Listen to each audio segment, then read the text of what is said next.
everyone, it's your girl Zimbo Down Under, and it's been a minute, guys. I'm so sorry. It's so hard for me to film, but today I have a project that I'm bringing to you.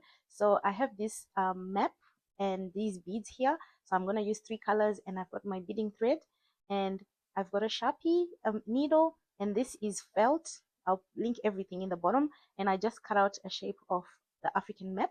So celebrating Africa Day, which was over the weekend. I know you might watch this later on and just think, what is she talking about? So Africa Day is celebrated on the 25th of May every year. It's an annual event. And so I really wanted to do this and finish for Africa Day because I always try and do something African. But yeah, it's been busy. And I will not give any excuses, but I'll be bringing more videos, and I did promise last time. So basically what I've done is I've traced the map of Africa onto my little felt fabric, and then now I'm just trying to do my design. And you might be wondering, I haven't told you what I'm making. I think it's on my thumbnail, so you know that I'm making Maasai sandals. If you don't know what they are African sandals that have a nice pattern or a nice beaded design on the front. And so I have a pair of old thongs. So I'm from Australia, I live in Australia, and we call them thongs. A pair of old sandals or slippers or jandals or thongs, whatever you call them from wherever you come from.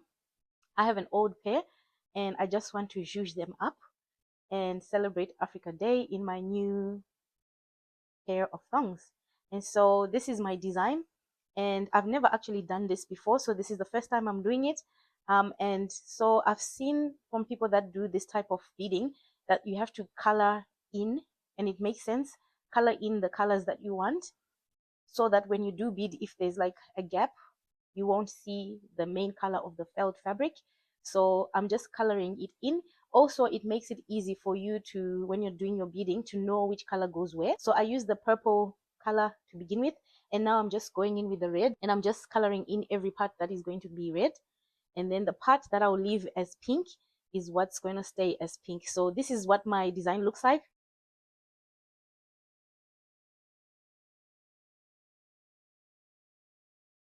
And I also have this material. It's called wire bullion, and I'll put everything in the description on the side so you know what I'm using. So I'm using the felt, the wire bullion, my beading thread, and those 3 color beads. You can use whatever color you want.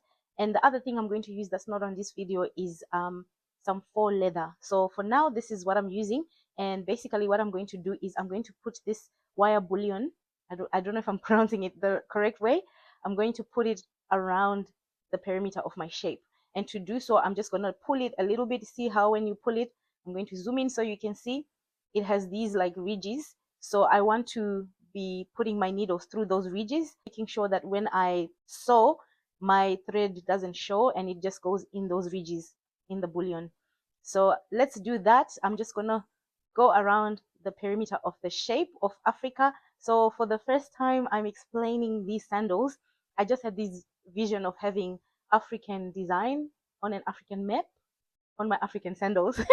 So African design of an African map on my sandals, making them my African sandals. I like the way my Rivers sandals are, like, they're so comfortable. I don't even know how to explain it. And sometimes with Maasai sandals, they can be hard in some areas, like on the side. I think it's because of the glue and the way they make them.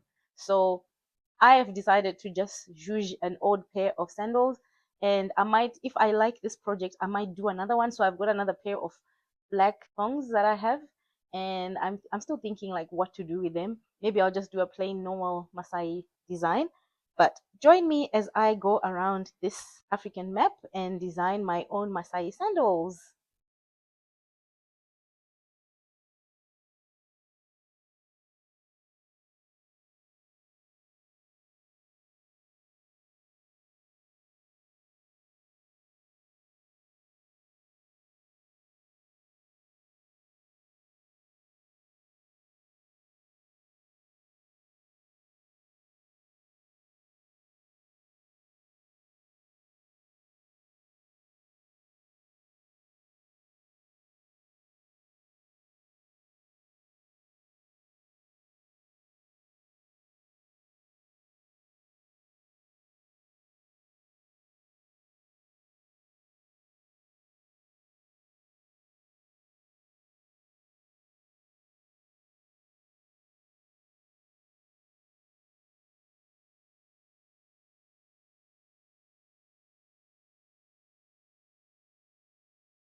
So this is me finishing up the wire bullion, and I've just cut it, and now I'm just going to thread and make sure that the end is has been tucked in pretty well.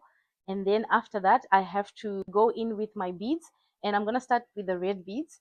And every part that I've colored in red, I'm just going to put the beads according to the shape. So just bear with me and watch what I'm doing. And as I mentioned, this is the first time I'm actually doing it. I am very extra, guys. I should have just gone for a plain design, but you know me, I had to do the hard thing. So every part where I need to put the red, I'm going to put the beads. And I realized here that some of the beads will be going straight up and down, and some will be going sideways. But that didn't matter. As I started going, I saw that it was actually coming out really nice. And then I just started forwarding this video so I don't take too much of your time. Mind you, this is part one of a two series video. I don't really like doing two series videos. I like to start something and finish it. However, this video was going to be too long, and I don't like doing things that are too long. So just bear with me and watch what I am doing.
So after doing all these red beading, I've come towards the end of my red beads, and I've just packed them away. And now I'm starting on with the purple beads. As I just started, I realized my thread is coming to an end, so I have to put new thread. And it's simple. All I did was at the back, I just started tying my thread through, and then I started putting it through. And then I also realized that I might as well just go and put the purple and pink. And then I decided, let me do the purple first and then do the pink. So watch as I finish off with this thread, and then I add new thread.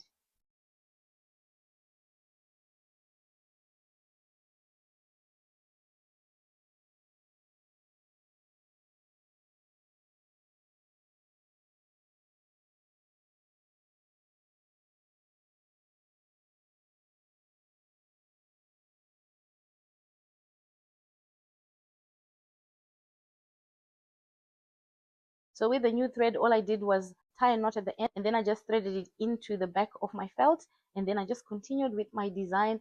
No problems asked. So here we go. I'm still going in with my purple, and actually this came together so nicely. I didn't get to leave any gaps because I'll just fill in all the spots that were left over with the purple beads, and then I'll go in through my red beads, and then I'll reinforce them. And then I decided, because there's not many pink beads, let me just go ahead and do the pink beads as well. And so I just did the purple and the pink together, and it came out really, really nice. I didn't expect it to be this nice. This is quite a snazzy, easy project to do, and I actually like designing this. Now you see with the pink, because it's long, I went in with my beads and I just measured my beads according to the length of the map. And then I went back in with my needle and just reinforced. After every 3 beads, I just reinforced my beads to make sure that it stays put.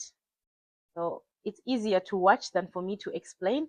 And then I just carried on with my purple and then reinforced the red through the purple, and I kept going and filling in that African map until it was complete.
So as you can probably see, the beading was done over a couple of days. You can see with my arms, I had different clothes or different, things I was wearing on different days.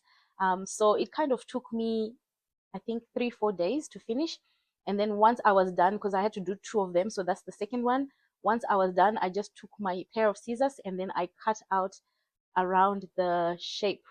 So I cut out the excess felt around the shape, making sure that I do not cut any of the beads out. So I just made sure while I was beading that none of the beads go over that wire bullion that I put. So this is me cutting the shape out. And then I did the same with the second um, African map. Now, when I put these two maps side by side, they are not as identical as I thought. When I drew the design, I thought I was doing exactly the same. But when I put them next to each other, one has a bit more purple, and the diamond in the middle is a bit big. But that's fine. If you've ever owned a pair of Maasai sandals, you know that they're not as identical. It's just like your eyebrows. They're sisters, not twins. So it's the same with this. It doesn't, you can't really see it, but I am very particular. I can see all the small details, and I think I'm very critical of myself as well. But I'm still happy with the way they both came out. So the next thing I'm doing is I've got this piece of faux leather, and I'm just gonna cut the African shape on this piece of faux leather. And you can see that I've purposely made the backside the right direction, because the African map has direction. I've made the backside the right direction so that when I stick this map onto the leather side like that. I hope you understand what I'm saying. And then the next thing I'm going to do is I'm going to cut another 2 pairs of the faux leather so that when I stick it onto my shoes, it's on the right side. So this time I'm cutting the wrong side, the African map facing the wrong side. So now I'm going to cut around the shape.